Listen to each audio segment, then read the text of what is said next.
What is up, everybody? CP and SJ with you again for another week of Every Day We're Covering, where we talk the wild world of college football, betting, and all kinds of other fun. And we have gotten through another week of college football. We were kind of going into this one feeling a little bit more ho-hum about the slate of games as far as the picks were concerned this week, and that's kind of how the picks went as well. SJ, again, another decent week to bail us out. He had 3 wins on the books, and I had one, and then also kind of my extra one I talked about went okay. So overall, not a bad weekend, and still some pretty good football out there, SJ. We thought it was going to be a little tough, and like you said, confidence level wasn't that high, so it played out how we thought it would, and not really any upsets or kind of anything out of this ordinary. I mean, it kind of went chalk this week, so uh, maybe not that exciting. And depending on how your team did, if your team wins, who cares what else? Who cares what else happened? But yeah, just okay week. With the exception of maybe a couple games, nothing was really like amazing. At least that I remember, that I caught, and that it wasn't like, oh my, this game you got to go back and watch this again, or ask somebody if they saw it. It was just like, okay, just kind of a middle of the road type of week. Yeah, it was nothing real shocking or surprising there.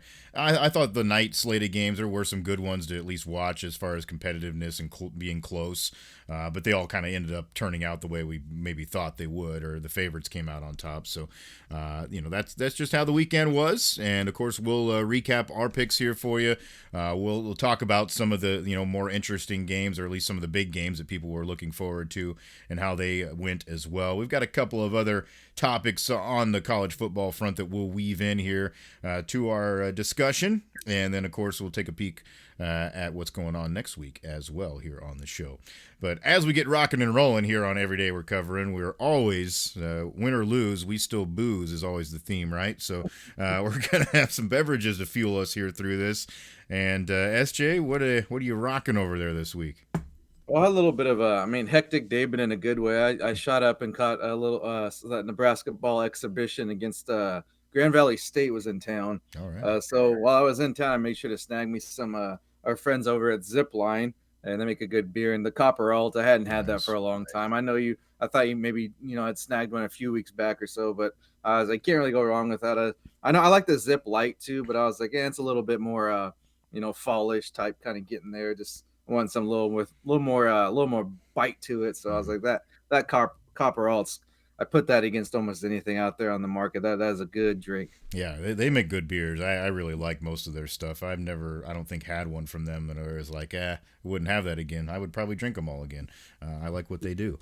I went with one. I know you had one of these here recently, and I went with the pack. So I found the kind of they called it the Beer Fest pack from Sam Adams, and so it's got the different varieties in it. So right now, the first one I'm drinking here is the Flannel Fest. They say that it's cozy and smooth, and I don't disagree. It's pretty good. This is the Dunkel in the pack, and then you've got the Jacko, the pumpkin ale that I know you had recently, and then the Boston Lager, and then also the Oktoberfest. So it's a nice little fall mix pack, and that's what I was rocking as I was watching games at the end of the day last night, and I've got a few of them lined up to get me through the evening here as well. So yeah, good stuff. I enjoy it.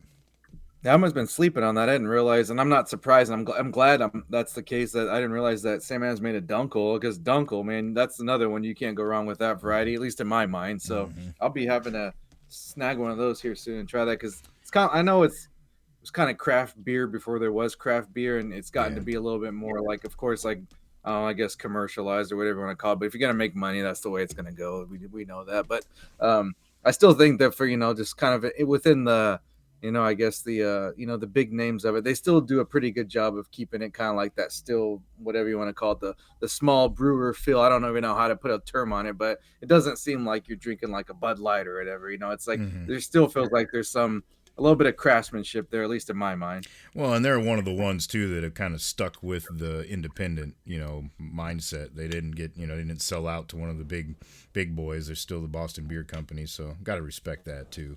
But Yeah, this one's got a little extra boost. The Flannel Fest, 5.2%. That's doing pretty good for a, it's just a standard beer. So, Throw you an extra flannel on there. yeah, no kidding. Flannels all over the place by the time I'm done. Yeah, good stuff. So that's what we're rocking. If you have anything, obviously, that you find that you want us to try, I know this kind of ends up being the time of year, I think, where you do see a lot more weird stuff because obviously there's not as much to do as the weather turns sour. So we go find some good different style Find some beers. sours. Yeah. Yeah, yeah. Well, and Find it's some. also kind of the time too where it's like you're kind of in between season Mm-hmm. change ish when it comes to like drinks and food. So like they might be trying to get rid of some stuff like we don't want this on the shelf anymore, or bringing some new stuff in earlier every year. Because I mean, I saw when I was driving back I saw a drive through a Christmas light display being set up already. You know, like one of the Mm-hmm. ones you can just like pay to go through. And I mean, Mm-hmm. it was a pretty big, nice little setup there. But I was like, they even, the boys that are with me, they were just like, they said, no, it's not even Halloween yet. I was like, right there with you. Like, let us get through one at a time. But it just seems no matter what it is, and, food, drink, what they want you to buy, just kind of try to speed it up on you every year. At least it feels like that way. I don't know. Maybe it's not Yeah. just forgetting, getting old. I don't know. No, I agree. It does seem that way. But yeah, I mean, usually end up with some of these, you got the old light stuff that they want to go out the door, and then you got the new heavier stuff moving in for the winter months. So yeah, it's kind of a nice time of year to I'm explore. just a fan of that random shopping cart parked, either like right when you walk into the store or just like kind of by the checkout. It's like just getting, like basically, selling it at cost or less sometimes, and I'm Mm-hmm. loading up on that stuff. I'll find a way to drink it or somewhere to put it. Yeah, exactly. Good deals, all to be had. Let's get into the picks here from this past weekend. I kind of like we said, a little bit of a mixed bag here this week, and sometimes that's the way it goes. But we started off what turned out to be a good game. But didn't go the way that we kind of wanted it to as far as the points being racked up. Boise State 29-24 winner over UNLV in that big Mountain West showdown there on Friday evening. And Ashton Genty, the what we feel is probably the deserved Heisman Trophy winner, scored the go ahead touchdown to get them the win. Yeah, 53 total points. You're looking for the overs there at 64, so didn't quite get home, but still a pretty good game, SJ. Yeah, I mean, I still felt fairly confident when going in the fourth quarter. They were still what in the upper 20s or so, or right around there. Was it 24-23? Yeah, yeah. So I was like, they still got some time here at quarter. But when they start going for two, because I think UNLV did it first to cut it to like what the sheet says or Mm-hmm. whatever the hell the announcer always got to say about going for two. So once they start doing that, to me, and this is, I don't have any numbers on it or any stats, but it feels like anytime you kind of start chasing those points, at least in the terms of like hitting a total on the overs, it doesn't seem to happen very often because you're kind of, like I said, just chasing those points rather than, playing the game. I don't want to say I Yeah. was as intended to, or just like by the book, Mm-hmm. formulaically at least. You're kind of going out of sorts, and I understand both sides why they do it. I'm not. I still never gonna. I don't think I'm gonna be huge into analytics because to me it's more about like feel of the game. I don't know, it's like gut instinct. I think that plays a lot more into it, even when it comes to just making the plays. I've said before, it's like I get and I know you can make numbers say anything, Mm-hmm. but there is like something to be said for like just being in those moments and kind of knowing your team. There's some teams that thrive on that. We've saw Oregon over how many years? I mean, they'll go for two on their first touchdown of the game, but that's just they've made themselves like that type of a team. And when you, other than that, I can't think of a team that regularly goes for a 2 point conversion. That's like a known commodity. I'm sure there's. I know there was that. Was it a high school or like a small college in like Arkansas where that coach was like he'd never go for it on. He never punt on fourth down if it was like less than 4th and 10, and he was always onside kick. I think Real Sports had a deal on him a while back, but I mean, I'm just long way of saying like unless that's like who you've kind of made yourself to be, when you're chasing points, that's exactly what you're doing is chasing points. And I was just kind of like started losing hope. Then I knew both teams still kind of had that firepower, but as far as getting that total, once they started doing that, I was just like I didn't want to give up, but I kind of felt like this just wasn't going to happen. Yeah. And as far as the Heisman watch goes, Ashton Genty, 33 carries, 128 yards, and a touchdown. So not his typical ridiculous like 9 yards per carry average, but still a very respectable game in a big game. The against a good team. So you guarantee you know damn well that was UNLV's game plan is try to stop him, and he's still anytime you go over 100, you're doing pretty damn good. So that's another good feather in his cap, I think. Yeah, I mean the average might not have been there at least per carry, but you look at a bad night, you're still almost 130 yards. You get in the end zone still. So if that's a bad night, I think there's a lot of teams that would take that for an every game type of situation there. Yep. So our man Mike Myers continues to get Yeah. it done. This is his And they're week. they're getting out of control with these. I love them, but it's like, man, they're these freaking, if they're still called memes or whatever you want to, I always, I mean, to me, a meme was always a picture. I guess it became a video at some point. Either way, I don't care. They're funny. I'm not hating on the thing of it, but it's just like, yeah, they're going really kind of leaning into that whole that whole shtick there. And hey, why not anything to get you? They need to start. A Heisman. I don't know if they still do, but like the candidates would always send out like kind of like to voters like something unique or like an interesting like gift or whatever. Like I'm there's like just been all kinds of ones. Like I don't remember what running back had like some with like batteries. They had some deal with Energizer or Oh yeah. something, and I just all this stuff. But either way, they should have hit the Halloween holiday, if you want to call it that or whatever, coming up, and just put Michael Myers mask right in the box and they open it up and it popped out of here. So anything, and it's just him standing there or something. I don't know what, but Yeah. that kind of, to me, that's a missed opportunity there. But Yeah. I don't know, maybe something's coming still. Yeah. You would have thought you could have gone the Joey Heisman route and did a nice billboard somewhere with the Mike Myers scene. That'd been There you fun go. too. Yeah. Pretty cool. But so that was that first game that we had in our picks, and then we moved on to Saturday, and we'll get this turd out of the way right away.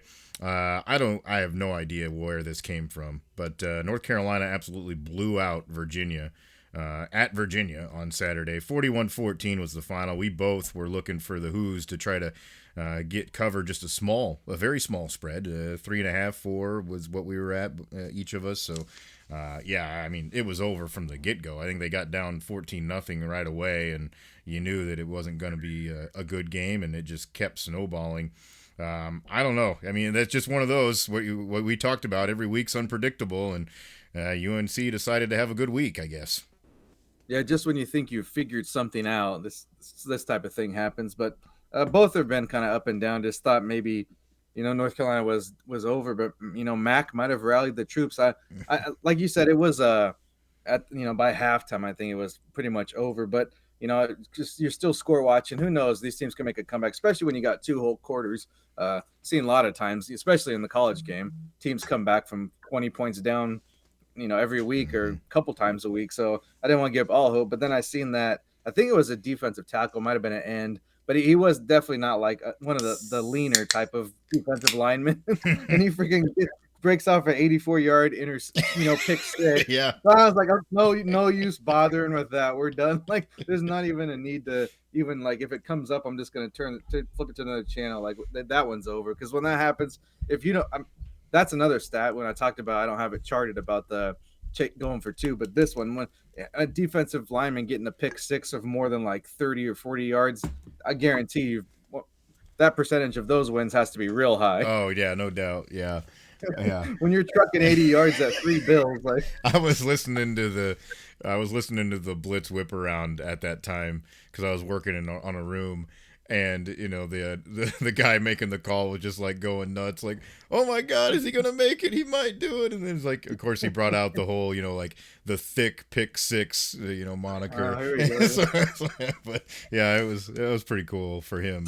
But yeah, that just a bummer of a pick for us, that's for sure. And on the broadcast too, right when they come back from commercial, or the 3 commercial breaks you have to have because you score, you got to review it, you got to break there, then you got kick point break, then you got to do the kickoff break. But once we get through all those commercials, the first shot they show is him getting the oxygen on the sideline. That's always that's like the money. Other than showing someone's like wife or girlfriend or Brent Musburger when he used to be on showing any woman within throwing distance. Other than that, that's pretty much like the main shot there, the big man getting the oxygen mask. Yep, for sure. Uh, so we moved on to other games during the day then, and kind of a lot of these were more towards the evening, but one of them I did have in the earlier window The big hoopla that was going on there in Bloomington with game day in town for the first time in forever, and Indiana obviously trying to stay unbeaten with playing with their backup quarterback, and they came through.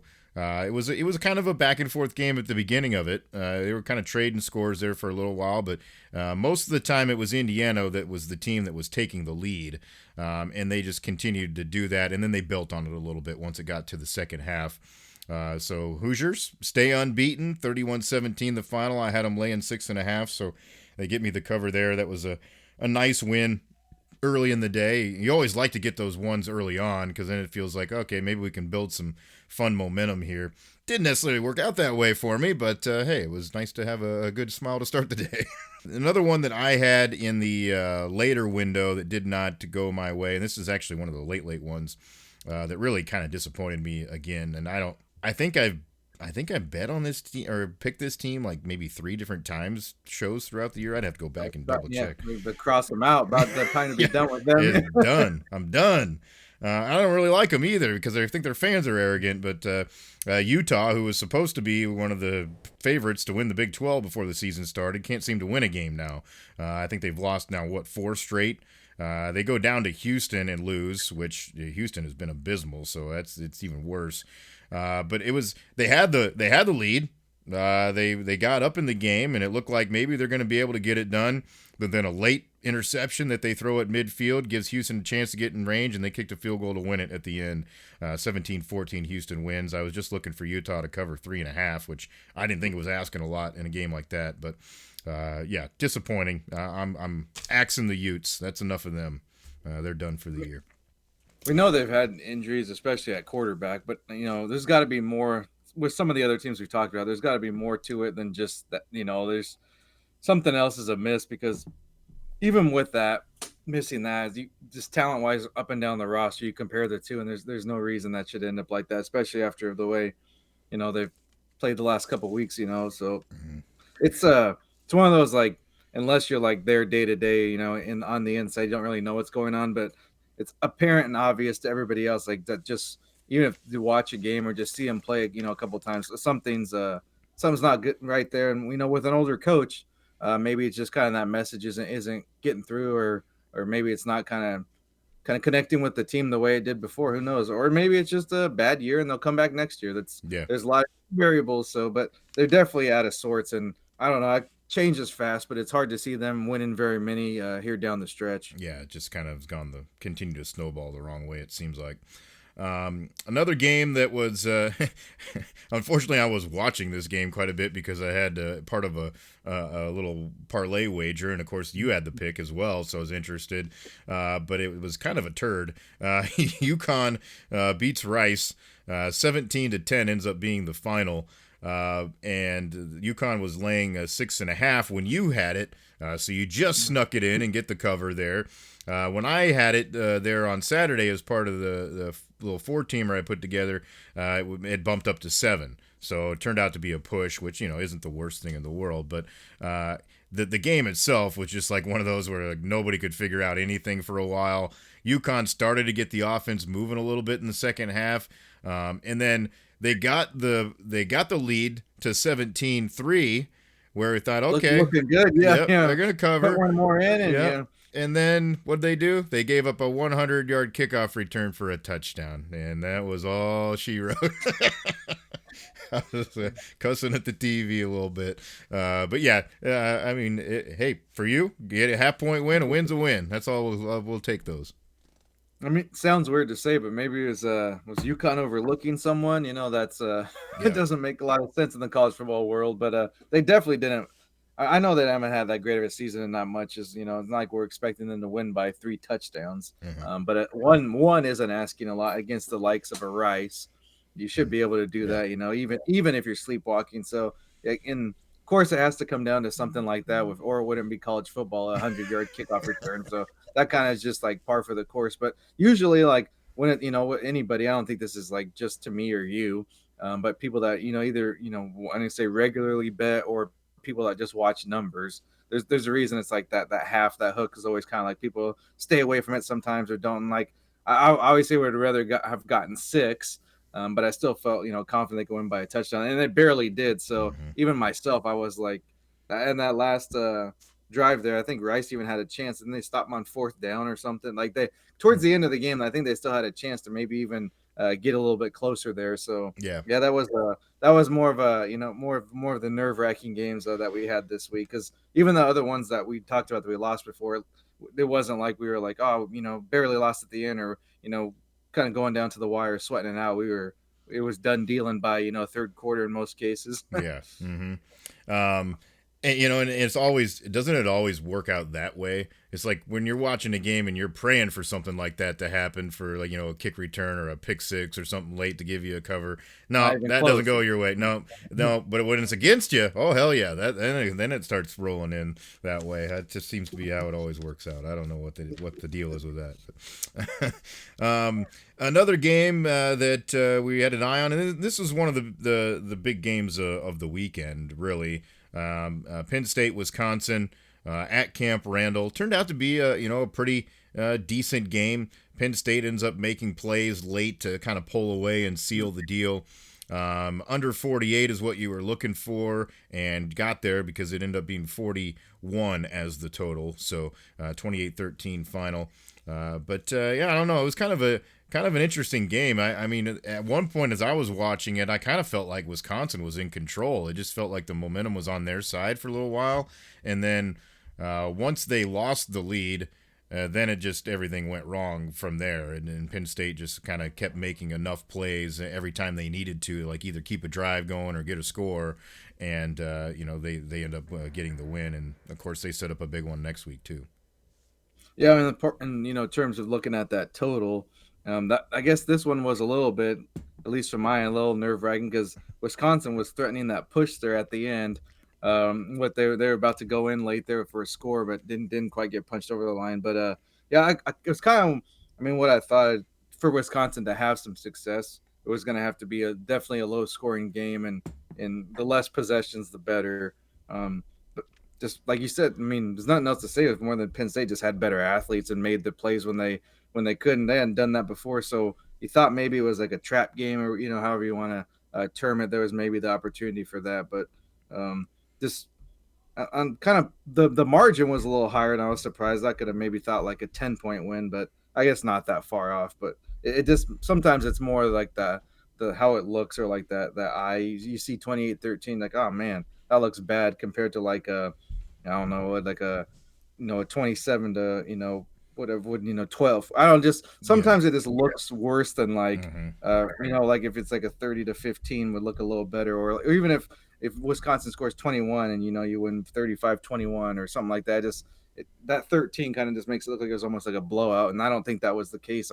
Anybody that watched it, I don't think would say that was a blowout or even an easy win. It was, they pulled away, but they had to fight for that one. Yeah.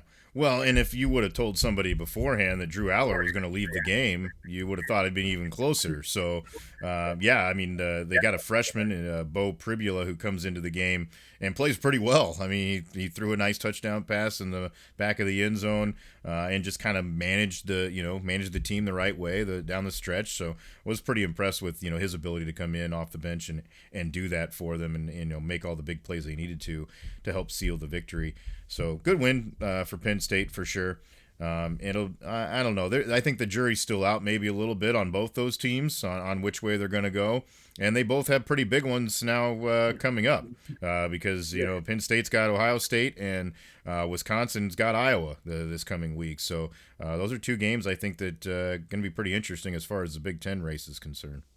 Honestly, I don't remember. I don't know the terms. I'm not much of a legal guy or anything to do with crimes or courts or something like that. But that jury's they're about to come with their decision here to the judge here on the Penn State, at least, Yeah. for that one. I don't know. Either way, I think Wisconsin Iowa is kind of like a coin flip, because Iowa's kind of beaten up on the the lower ranks of teams. And I mean, we're not making any picks, but I'd lean Wisconsin. I don't even know if there's a line out yet, but I would lean that way. But with Penn State, if they win again this week, you can't really deny anything that they've done so far if they're able to come through next week undefeated. But that's still a tough ask. I think they got their work cut out for them, just based upon history and just based upon what the talent on that Ohio State team. Yeah, yeah, it will be intriguing, and that will be an early one coming up here this next week with one of the early window kickoffs. So we'll talk more about that, I'm sure, here as we finish up. But so that was that contest. A game then that we both had interest in. Of course, hey, sometimes we got to mix it up and we got to kind of go separate ways on this thing. It's funny because we don't really tell each other anything, ahead of time. We're always just kind of make our picks, and then as we sit down right before we get going, we kind of go through what each of us have, so that way we know how to, approach it during the show and talk about it. And this was one time where we had something that went the opposite way. You came on the right end of it in a big way, actually, because they ended up going to overtime. The contest. SMU ends up still winning the game by a point, 28-27 over Duke, but Duke was getting 12. So obviously, once you knew it got to overtime, you're good. You got the victory there, and I think it played out kind of like you thought maybe it would to get that result because Duke more so of a kind of muck it up type of team, and they were able to do that. I think the game, the way it started, was good for SMU. Because they got out to a lead at halftime at 14-7, and I kind of thought, okay, well, maybe they'll get that other score because I had SMU going the other way, so I think, well, they'll get a score, they'll go ahead. Well, Duke came rallying back there in the second half, and they did kind of slow down that SMU offense then, and it did not allow them to score in the fourth quarter and mucked it up a little bit. So, yeah, it was a good contest, and obviously for SMU, still big that they got the win because they're still in the thick of that ACC race.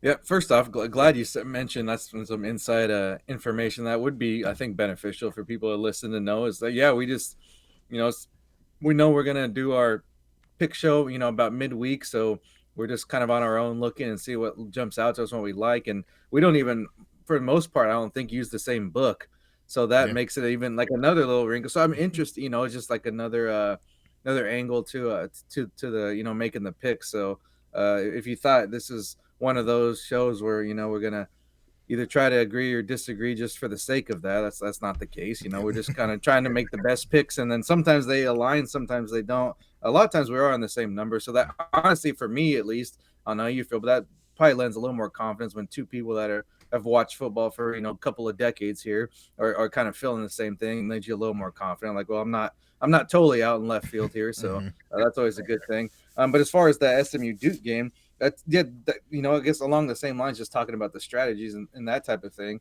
To me, is always looking for like a path of something to happen because we say it all the time. It's kind of basically like a given in college football. It's like any sports, but I don't know. I just more zeroed in on college football, so that's what I'm worried about here. But there's the improbable seems to happen more often than in a lot of other games. I know lines is picking hard when the NFL, but more times than not, the favorite does get the win. More times than not, it's not a upset type of league. There's a reason that the friggin' the best teams are always they're almost always left standing when it comes down to it at the end of the season, and that's not typically the case with college football. We've seen Cinderella go on some serious runs here, year after year.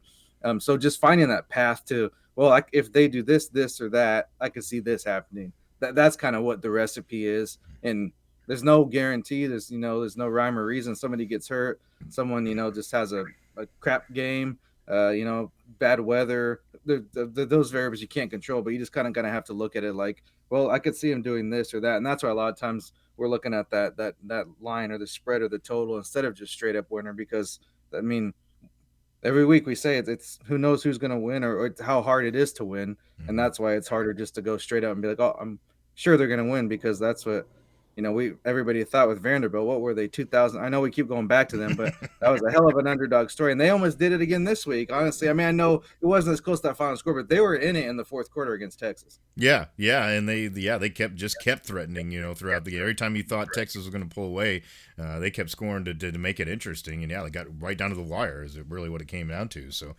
yeah, you just never know, and that's what makes this fun, obviously, for us and for fans of the sport in general. That's why people love college football. I think is because you don't know, you don't have that, you have less of that confidence and kind of knowing what may play out. Yeah, I guess sometimes in other things we always talk about, we feel like we know the script. Well, that we don't know it in college football very often. So, yeah, it's a lot of fun to But the try to only sort thing that out. we know we can count on is terrible officiating. Other than that, it's up in the air. Yeah. Hmm. Yeah, and we're gonna get to that here in a second. Because, there was one other thing I did want to mention too. I kind of throw this in at the on our pick show. It's kind of my bonus pick, and it did come through, so I had to say it because I felt good about actually hitting something right. LSU and LSU A&M did go over. We were looking for over 54. They got to 61, and surprisingly, it was A&M that was doing Yeah. the majority of the scoring. That was an interesting. I mean, a lot of people had eyes on that game. I think just to see how it would shake and who's going to set themselves up in a better spot there in that conference. And surprisingly, A&M looked really good. That was a big win for them. They've been waiting, I think, for kind of a moment to feel a little bit like this. They haven't really had it for a long time, even though they want it so bad. I'm not saying it's in a monumental type of thing because we know that LSU's obviously stepped on their toes earlier this season too. But yeah, it was a good win for the Aggies for sure. Yeah, we mentioned, jury being out. I guess and M maybe they've got a decision made as well because at this point to be where they are in this season, no matter who they've played, they got to at least beat somewhat legit. So um, I'm not, we're a ways off from any playoff talk, at least in my mind. I wouldn't pick them to be one of those left standing, but they definitely have a chance to prove people wrong and earn a spot. They've at least done that much for themselves, so we can say that. I was more of a little bit score watching on this one, and it seemed like every time I check, LSU had the lead, and then all of a sudden it just like just it's turned on a dime there. So yeah, credit to A&M. We knew that was going to be kind of a crazy atmosphere, and a big game. Those night games always kind of lend to that and making it a little bit more interesting as far as that goes. But I was surprised, a double digit win. If it flipped, I wouldn't have been as surprised. Not Yeah. that either won, but that they won by that mark. If it was going to be, the stupid, if I told you they'd win by 13, which team would win? And I would have said LSU. But yeah, I mean, we don't know. There's no ifs and buts, whatever. Yeah, The rest. Yeah. you know the line. Yeah, I was the same. I was kind of score watching that one. I didn't watch it real like any much of the live action, but I did see a couple of the little highlight clips there. I do have to go love to A&M. I love the unis. The unis were sick. They had the black helmets with the red Aggies. That looked pretty cool. So I'll give that to them too. But Well, and especially with someone that's there, that school that's kind of used to making, like it's more of an embarrassment and like of the way their fans act and all these yeah, types yeah, of chants and weird cheers for them to like do something cool. We definitely got to yeah. at least give them props for that because that doesn't happen often with the way that fan base is and their I guess you want to call them like traditions or Uh-huh. whatever they whatever. Yeah, Yeah, they the yeah. dog's cool. I like the dog. The dog is cool, yeah, Yeah. but yeah, they're an easy target. Let's say that for some of the things they do. Um, one of the games, and of course we talked about terrible officiating, and it did come up in this game, and I think obviously need to talk about this game too because if there was going to be a big upset of the weekend. It was going to be your boys there, SJ. Nebraska had one hell of a chance to try to knock off Ohio State there. I guess to me, and even more impressively, in Columbus. That was the other aspect of this. But we're right in it, till the end. And Ohio State, obviously, with the talent that they have all over the place, finds a way to make some plays and get in the end zone with that last score to preserve a victory for them and stay at that one loss mark. But it was a good spirited effort there from the Cornhuskers, and then there were a couple of moments where things got not so great again with the officiating. Yeah, it would have been nice to get that one. Just to, I mean, make some people do some actual research instead of just spitting the same couple of lines about how long hasn't been a bowl game and top 25 win. Which you do it to yourself, it's fine. But I don't know if they'd have been able to look beyond that. So that would have been good to hear something different. But as far as the game goes, this the I don't like they didn't need any help is what I basically was my thing to it. Like the talent they have and all that stuff, but they sure got the benefit of that a few times more than not. And even when you see fans that of other fan bases that don't like your team kind of saying this is some, this is some crap here. Then it's like, well, okay, I'm not totally just, seeing it through like a biased opinion, because I've always said on here and even just in general, I don't like to blame the refs. So like, you have 60 minutes or whatever, you can figure something out, even if there's a lot of bad calls. But as a overall like issue, I think it's getting to be more of like the standard operating practice rather than just like a isolated incident. It just seems to happen. I mean, there was 5 or 6 like egregious calls in that game. It wasn't just like, oh, they missed one pass, like there was and stuff that really affected the game. You look at the end of the first half when it was a clear first down. Even Gus Johnson could see it, and he doesn't see a lot. He's just kind of there to. I mean, I would show up every week too, as much as he's probably getting paid. Oh, hey. But he's just kind of there to beat Gus, and hopefully Klatt does a little bit of research and homework, and he can bail him out. Because I don't know how many games you've had where they. I mean, I know you're not on Fox a lot, but just in the past or bowl games that you've had to watch where, I mean, how many names he gets wrong? Players aren't even on the field. He's calling their names out. It's just like at some points, like, what are we when I don't know. Maybe he's got a good relationship with someone there that's keep him employed. But if he's seeing this stuff and they're calling it out, that kind of lets you know. But at the end of the first half, to get back to my first point, I mean, it's a clear first down, and they don't give him a first down. So in this case, obviously that clock keeps running, and you assume you have a first down, so you think the clock stops. But it runs for 20 seconds, and you only had one timeout left, so you don't want to burn it. Then get the first down, call it, and it costs you about 30 seconds. You end up drilling a 50-yard field goal, which with the special teams Nebraska's had this year they had a hell of a day. 3 field goals, nothing blocked, no errors. So that was like a good sign as well on that end. But I mean, a 50-yard field goal, that's not a high percentage for any team. So you're looking at that rather than, who knows, maybe you get in the end zone there late in the first half. If you get that first down, stops the clock, and a minute or so is a lot of time in the college game with even that temporary first down stop. You spike it and you only lose a couple 3 seconds. So there was that one. Couple pass interference, even at the end where it would have given him a first down with I think it was about 4 minutes left on that second to last drive, but it wasn't called, so they had to punt, and then they stopped him and still got it back with like a minute 30 for one more drive. But just stuff like that. It's a bad call, and you're like, you don't want to blame the call, but still, I mean, that really does like affect the outcome of the game when you're considering like in these situations like that. That's a big call. It's not just a missed call. Like it literally affects the outcome of the game. Mm-hmm. Yeah, and I mean, there's sometimes that you can't avoid saying that it did. I mean, it especially like time and situation. That's the big deal. Sometimes you can't overcome it because, well, there's a minute left. Like that's what it is. Yeah. Like you don't want to blame it just on that, but that actual, it changes things. And then of course, getting into about those calls is the reaction we get from the crowd. Just I guess Texas Light is what we're going to call Ohio State now. Is that their new name? Yeah. Well, and then their coach doesn't do anything to help it. I mean, he makes it worse. How he didn't get a personal foul on that either is another discussion. I know. Yeah. Because the call, what was that? I guess I'm not even remember now what the call was that they got so pissed off about. Was it the targeting thing or?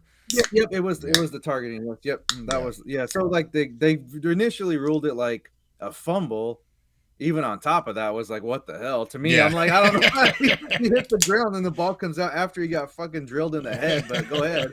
And then and then the funny thing is like, I know it's the internet, but like the first thing you see brought up in this defense of that is like Georgia hitting one of their players in like a bowl game, was it last year or 2 years ago in the playoff, whenever they played. I'm like, dude, like we're talking about like this game today. Yeah. It has no like that's just what you get though with the internet. But I'm just like, you can't have a discussion with people like that. Yeah.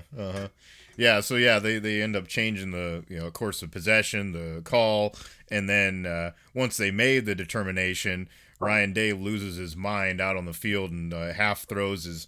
They said he threw his headset. Well, he kind of half threw his headset. He never really let go of it. Kind of slammed it down and like didn't have a grip. Yeah, it was like kind of an unathletic throw. Yeah. It was not a good, but not a good look either way. But yeah, I mean, on the field, it's supposed to be a personal foul. And obviously, the thing that sucked about it is, as a coach, you're in the moment, you're going to get upset about things, sure. But it was another one of those scenarios where the fans were throwing shit onto the field.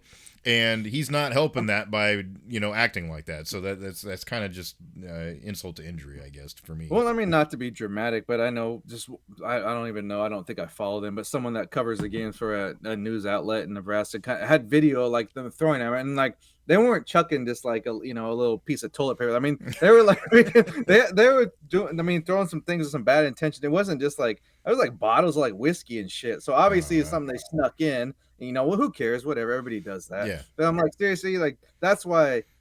That's why they don't want people freaking doing, bringing shit in. People are like, why are you, out of the security because of stuff like that? Because people don't know how to act right. But Mm-hmm. even so, I'm just like, yeah, I don't know. I'm like, I know you can't control that many thousands of people, and it's not like it's not like the school or whatever told him like, yeah, do this. But still, it'd be like it'd be really embarrassing, at least for me. I'd be kind of. Oh yeah. I mean, even if you never didn't do it, it'd just be kind of like, damn it, what the hell's wrong with people that are wearing the same or support the same team as you. But I mean, you can't. It's not like you can do anything about it. But God, that I don't know. It's just all around just looks stupid. Yeah. Well, and we were afraid of the precedent that was sent before with the Texas game, and obviously, I don't doubt that some of those people had that in their mind. Like they saw it, they think it's okay for them to go do it too. Yeah, we gotta find a way to get rid of that stuff. And I've heard some people that I respect in the business, even saying that, they're okay with if you can find those people that are doing that, kick them out. I mean, they should be kicked out of a game. We got season tickets, not anymore, Sonny. Yeah. Like, yeah, you're not coming back to another game ever. Like, because I mean, like, where do you? I don't understand. Like, if it's sports or not, even if you just go to like a concert or whatever other people do, like go a play. Like, just because you buy it doesn't mean you freaking like can try to assault people because you buy a ticket. Like, that I don't know where people get that. And I know there's some alcohol mixed in, but that's part of like basically when you come in.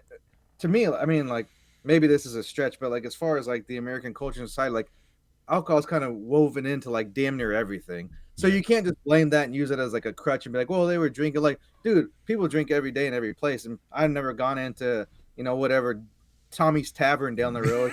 Someone fucking chucked a bottle at my head because I didn't agree because there was a bad song on the jukebox or something. They didn't like.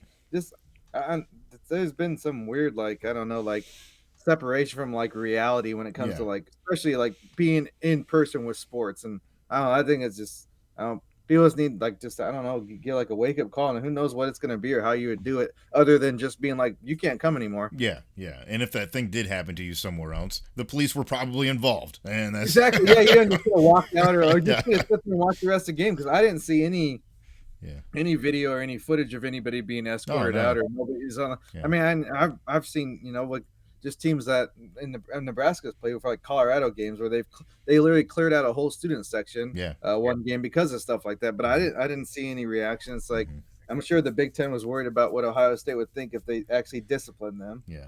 The thing that I'll get off this horse, I guess, but the other thing that kills me about it too is like it's such a safety thing, like not just you wanting to prove your point that you threw something on the field.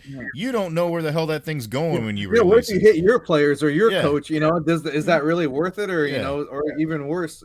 Whatever. Like you hit some kid in the stands. Like what the hell? It's just stupid. Like just there should be consequences, and hopefully that will become the case, and we can get over this crap and not see it happening all the time anymore. But not great. But hell of an effort from Nebraska in that game.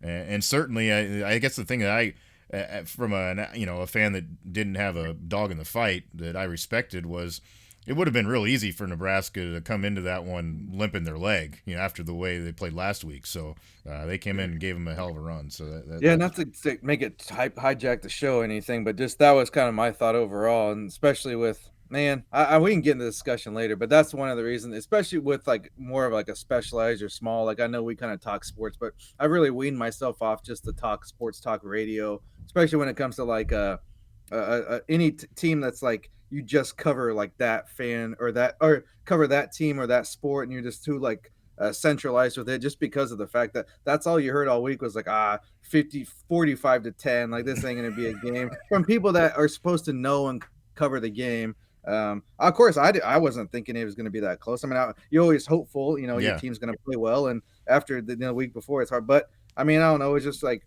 like a given, and that's basically the opposite of what we've been saying the almost the whole show or the whole time we've been on this podcast is there's no givens in sports and let alone college football how wacky it is. So I'm glad that just for me, I'm as like someone that hopes this team does well the rest of the season. That's a good sign when you can just block out that noise and just go to work and still show that you're a decent team. Yeah, yeah, give it a run. A couple other scores I wanted to mention, just games that were interesting or people probably were paying attention to. Oregon 38-9 over Illinois, pretty emphatic victory for them. They're looking That real might good. be. I know they've played some tough teams. That might be the most impressive. Just how they did it. Like, I mean, made it look easy. Yeah, yeah, it was. Yeah, from the get go, they were off and running, and they look like the Oregon that we think. You think of Oregon football. That's who they look like. Just kind of that high powered, quick offense again, and yeah, took it to them. Very impressive win. I also was a little bit impressed with Alabama, 34-0 over Missouri. Not that Missouri's been this juggernaut or anything, but the way that Alabama's played nothing but close games lately, you kind of thought maybe there's going to be another one, and they did not let that happen at all. And then also, of course, we mentioned Vandy. That was a good run for them there against Texas, but come up short. And then the other game that I kind of was watching in the evening, just because I thought it was kind of comical, was the old Sunflower Showdown. K-State was on the ropes against Kansas, and they find a way to come back and get the win, 29-27 the final. But I don't know, it was weird that first half, Kansas looked like the Kansas that they thought they might have been beginning of the season. Jalen Daniels was actually throwing the ball to the right team for once, and yeah, it was an entertaining game. I enjoyed watching it. Yeah, not often does it get me rooting for Kansas. I'll term it that way. It's probably more of rooting against Kansas State, and that's the type of game. Whoever's the underdog, probably gonna root for them as long as I have a chance to make a run, just to piss on the other team's season and, Yeah. and ruin any goodwill they have. That was where I was at with that. Yeah, that was interesting. Then I don't know, man. I might have to do it. I talked about wanting to do it, and I held back on BYU, but they might be the squad now. I don't know. They look pretty good in that. I know it ended up being a 13-point win against UCF, but I think they were pretty much in control of that game, and I know at one point up by at least 20. So Yeah. But how about Oklahoma? Ooh. Yeah. That's one. I know. I remember that's was an over under. I don't think we're gonna get there this year. They need 3 more, but I don't even know if they're gonna do that. Yeah. They were excited for a while in that game because they were actually, I think they were ahead at halftime. They had a lead at one point, yeah. Yeah, but yeah, it did not hold up for them. They just, continues to be a really tough season. Who knows? I should have looked this up. When's the last time they haven't made a bowl? That's a good question. It's in play. Yeah, it's a definite possibility. Yeah, yeah, absolutely wild. I don't know. I was impressed by that BYU win too. I thought that was kind of a trap game. Of course, my recency bias bought into that a little bit because I saw UCF play so well against Iowa State, and the way they run the ball, I thought they might give them trouble. But yeah, BYU handled it pretty well. The other one I guess I didn't talk about too, and this is another one of my picks, and this team absolutely, I think, in my opinion, blew the cover. Cincinnati comes up short 23-34 to Colorado. Now Colorado, they were going to win the game. It kind of looked that way towards the middle of it, but Cincinnati gave up an absolute just garbage touchdown right before the end of the first half because they decided not to cover the best player maybe in college football. He's wide open for a touchdown catch, Travis Hunter, and then they kept chipping away, and then were close in that second half and just didn't quite get there. They needed that one more score to be able to stay within it and didn't get home. So was disappointed with that. I thought that they would give them a run. They did for a while. I think Colorado was a little bit scared for a little bit, but that late touchdown at the end of the half I think is what just undid it because once they had that score and kind of got that confidence built up behind them, they were able to continue making plays down the stretch. Obviously, Travis Hunter is, as we've said before, just a really incredible athlete. He looked really good in a couple of different plays in that game. And then, of course, you got to have his lip-smacking coach come out and say some things afterwards as well. He made a reference to the fact of why were we even discussing the Heisman race because he feels like Travis Hunter is the one that should win it, no questions asked kind of thing. Yeah, I mean, we all think the guy's incredible, but that doesn't mean that there's not a discussion, especially when you got another guy that's also setting all kinds of records that we've obviously put our support behind in Ashton Genty and the way he runs the ball. So yeah, but that's what we get from Colorado. We should Well, have I mean, expected. to me, it'd actually be news if a coach didn't pick his own player. Of course, what is he gonna say? Yeah, yeah, Like, true. Yeah. my guy sucks. I don't even know why people are even talking about him. And I mean, the biggest thing to me is I get that he's kind of like you want to call him a two-way player. I don't know. I think that's kind of at this point. It's like, well, he can play a couple plays here and there. Like, I don't know if he's. It's not like he's an Iron Man playing every snap, which he shouldn't be. Like, that's why he got hurt because he Mm-hmm. was playing too much, and he's not a very big guy. Mm-hmm. But the way the game is now, to do it as a running back is like times whatever you want to do it because what team runs the ball? You know what I mean? Like, Yeah. of course, you have a running back, you still have a ground game, but it's not like it was where you're getting 30 carries a game or usually. Like, Mm-hmm. he's one of the few that still kind of carries that load and still puts up those numbers. And the fact that, I mean, I guess you can say UNLV held him in check if you want to consider 130 yards held somebody in check. But, everyone, it's name another player on Boise State. Yeah. And so it's like I'm not saying they don't have good players, but he's getting everybody's attention now. Mm-hmm. He's long gone of him sneaking up on people. But I mean, most people, even though I don't know how, as a team how good they are, but you could probably still name 4 or 5 Colorado players, especially with the receivers and the running backs, and even Sanders got 2 right there. You can name his kids. So Yeah. I mean, I'd say he has a little more help around him. I think Boise's by far the better team. No question about that. Mm-hmm. But he's just more. To me, it's a tougher ask to be a running back when it's not a running back type of game anymore. The sport is, and I mean, Yeah. basically by the time you hit 25, you pretty much day old oatmeal or whatever. They think you ain't worth a shit anymore. So Mm-hmm. I don't. To Well, me, that's why it's more impressive is just the position and what he's doing. yeah. Well, and I think that that's trickled down from the pro game too, because we've seen Yeah. that go away like a few years ago, and now name 10 college teams that have a featured back, so to speak, that they Right. always run. Usually it's 2 or 3 guys that are getting carries now, so it's different, and maybe rightfully so. I don't know. I mean, to me, it makes sense. Like, you take a little bit of load off of a guy, get some guys that are fresh in there once in a while, not less chance that one gets hurt, that kind of thing. But obviously, if you have somebody that's just uber talented, you try to get them the ball as much as possible, and that's what Boise State's doing. So, yeah, it's interesting, and we'll of course continue that argument as the season continues as well. Um, another full week coming up here, though. We've got lots of games on the slate, starting with Tuesday night. There's actually 3 games on Tuesday if you want to get wild and crazy. And crazy enough, the thing about this to me, none of them are MAC games on Tuesday night. Nice. They're all other games. What the hell's going on?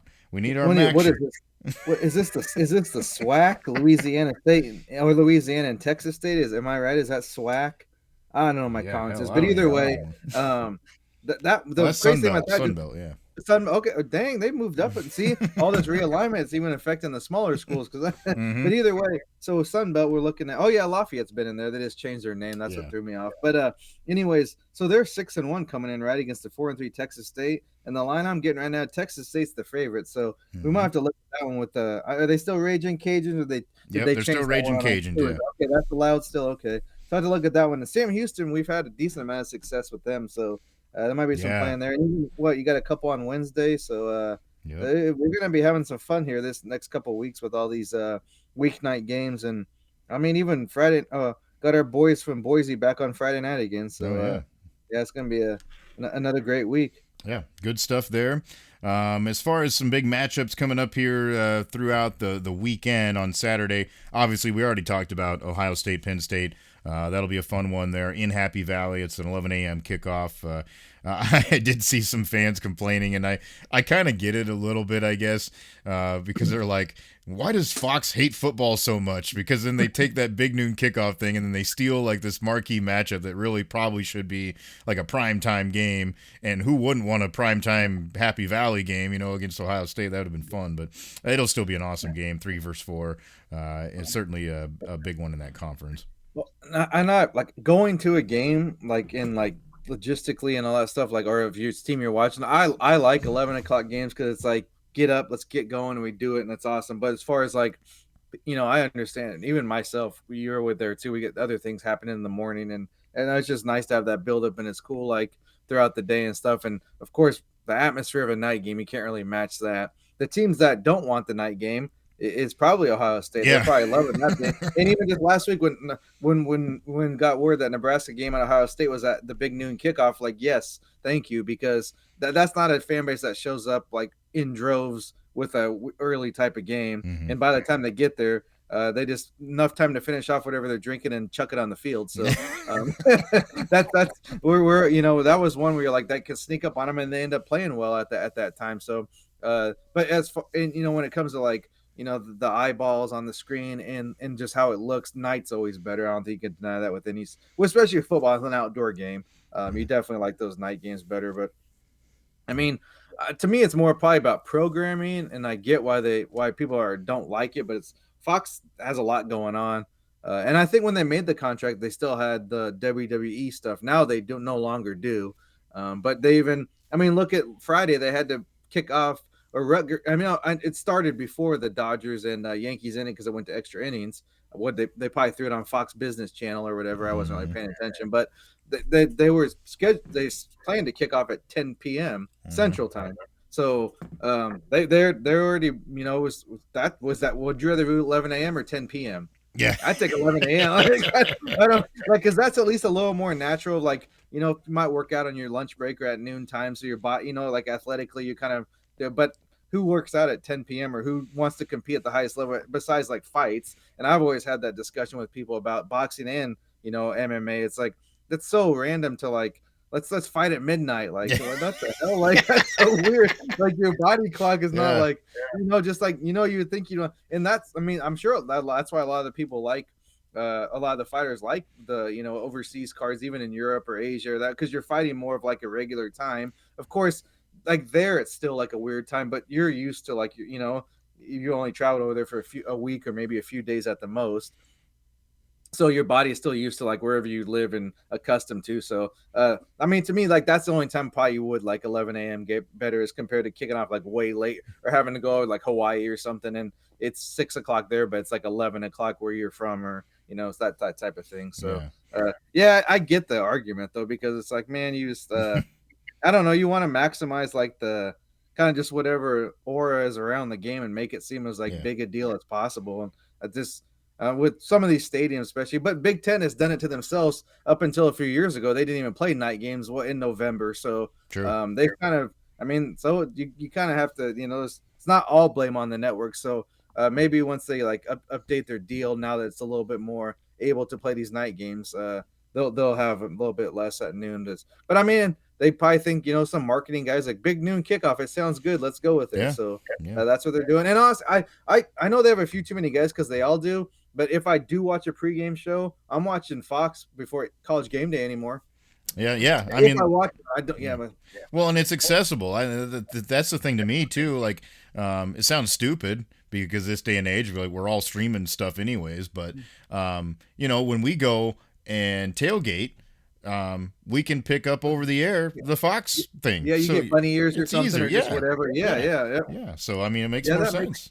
Hey, that's actually a good point. I never thought about that when it comes to like being outside. Yeah, that's a that's a hell of a thought there because you just think you're at home. I'm like, oh, I don't care. I can get every channel. But yeah, if you're out and about or even just maybe you're out like at a old school type dive bar or something and they only have like a few channels. Like and when we're tailgate, we're competing with 70,000 people for data. It's like usually that doesn't work out real well. So, let's put the antenna up and we got Fox. So, that's just that to me. It's got to be like just being cheapskates because how much money these schools have. Even the smallest school has got a decent amount of like a chunk of change, and you go to any of these arenas or stadiums across the country, and just the Wi-Fi is always shit. And I understand how it works. There's so many people, but dude, you have. So like it's not like they're going off a damn little modem that you have in your house. You have their like their own networks like built into these arenas and stadiums, and you tell me they can't do better than that. I just think it's being cheap and not wanting to spend more on it. Well, and they always say they're doing things to make it better and never do. Yeah, right. I mean, I mean now I know the Big Ten does. I don't know if every conference does, but they're allowed to have the freaking tablets and all that on the sidelines now. Yeah. So you're telling me that they don't have that capability for the fan Wi-Fi? Because I guarantee those plays there's no lag on that freaking tablet. Yeah, no shit. Yeah. Interesting. Yeah. Yeah, usually if you're fighting somebody at midnight, it's because you've been at the tavern. But these guys, Yeah, no. and it's not a plan thing. It's not scheduled. Yeah. I'm talking about like I Premeditated. guess Yeah. that's probably a bad word to use when it comes to violence. We're talking about like if it's like a scheduled thing, some type of competitive thing. Yeah, not Uh, just sucker punching someone. yeah. A couple of games, just name wise, that are interesting. Not necessarily because one of the teams is any good. Georgia hosts Florida this week, which always, of course, the world's largest outdoor cocktail party always gets some attention. And then you got Oregon goes to Michigan. So I mean, at least it's a tough Helmet place to game, yeah. go. Kind of trap kind of thing. And then you got Indiana trying to keep their season perfect at Michigan State. That'll be a fun game, I think, at 2:30 in the afternoon. And then as far as other, let's see, ranked teams, Texas A&M goes to South Carolina. Clemson hosts Louisville. Tennessee's home to Kentucky. You got Pitt SMU. That's going to be a fun one in the night. Cap, they're 19th and 22nd in the rankings. 7 o'clock kickoff for that one. So that's a few of the games that are kind of spread across the schedule coming up here this next week. Should be a lot of fun, obviously, to take them all in again.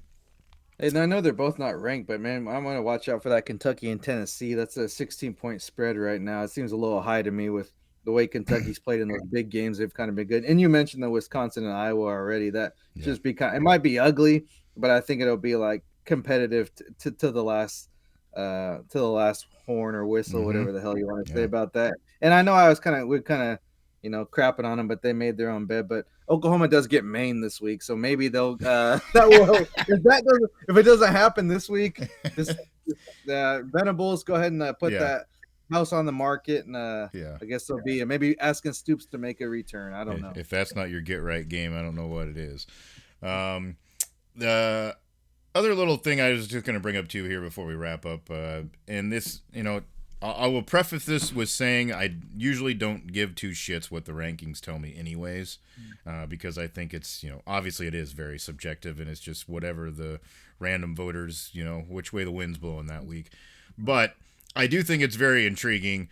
The past 2 weeks for my squad, they were ranked 9th in the AP poll 1 week.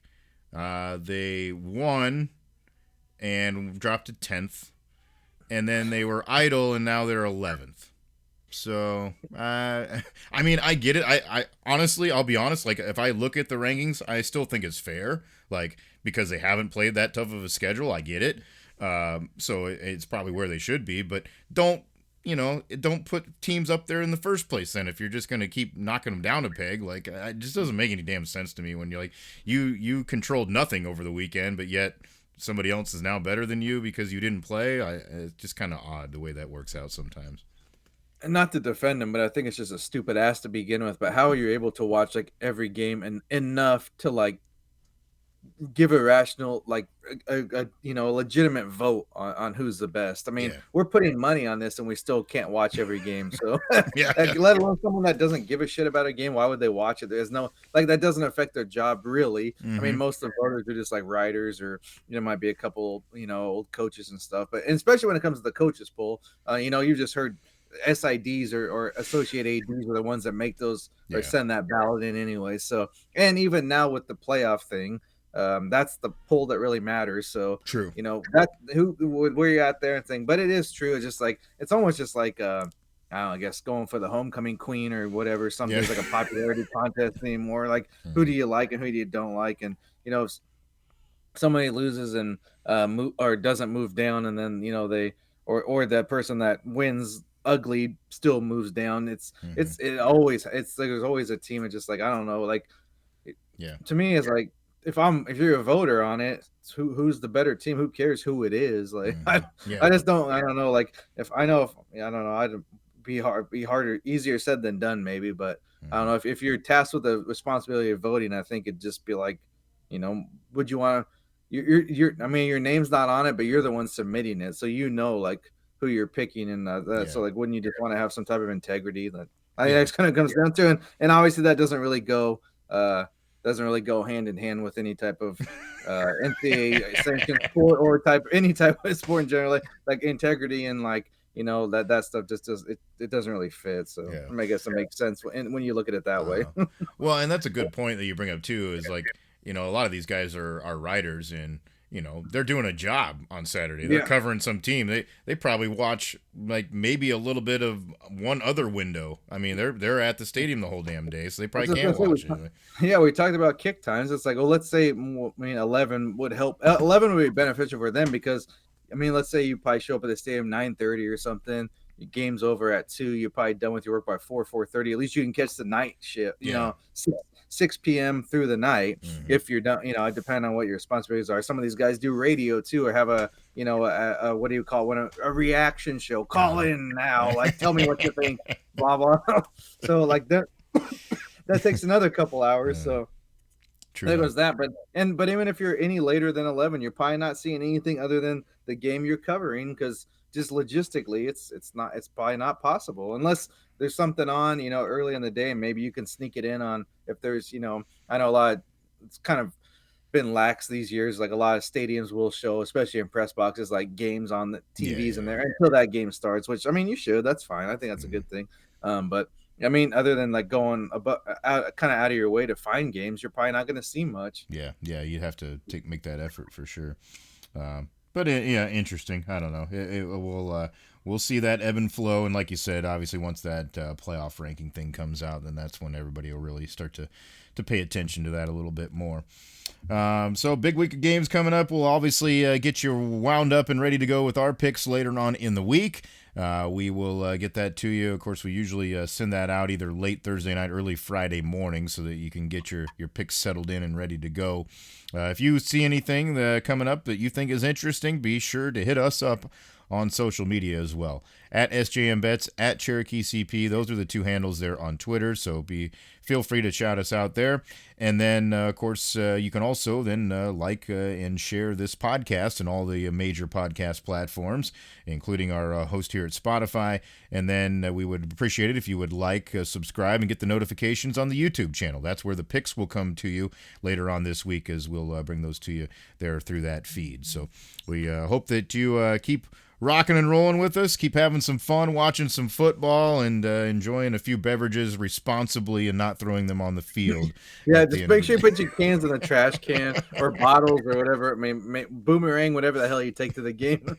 And hey, man, we might not be official plays on it, but we'll probably mess with those early week games just to have some fun because I don't want to be the negative Nancy over here, but man, the season, is getting to the nitty gritty even as we speak. So we got to enjoy it while we can because it's not going to be here forever. Exactly. Take those chances while we have the opportunity.